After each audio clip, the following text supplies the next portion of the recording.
మరి భారతదేశ అభివృద్ధిలో తెలంగాణ భాగస్వామ్యం లేదా? ఎందుకు తెలంగాణ పట్ల బీజేపీకి ఇంత కక్ష అని నేను అడుగుతా ఉన్నా. ఎందుకు బీజేపీ తెలంగాణ మీద పగబట్టింది అని నేను అడుగుతా ఉన్నా. ఇవాళ మీరు పోలవరం జాతీయ ప్రాజెక్ట్ ఇచ్చారు ఆంధ్రప్రదేశ్కు, సంతోషం, వి వెల్కమ్. మాకేం జలసీ లేదు. మాకెందుకు జాతీయ ప్రాజెక్ట్ ఇవ్వరు?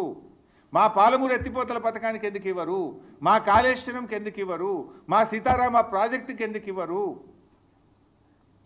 ఆంధ్రప్రదేశ్కి ఆల్రెడీ పోలవరం జాతీయ ప్రాజెక్ట్ ఇచ్చారు.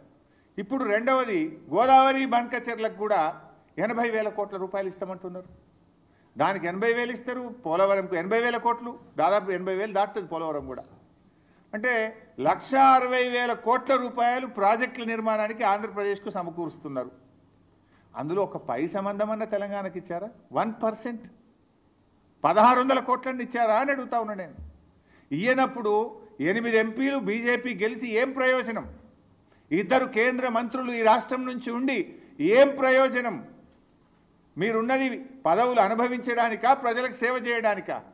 ఈ రాష్ట్ర హక్కులు కాపాడడానికా, ఈ రాష్ట్ర హక్కులు హరిస్తుంటే కళ్ళు మూసుకొని కూర్చోవడానికి ఉన్నారా అని చెప్పి నేను అడుగుతా ఉన్నా.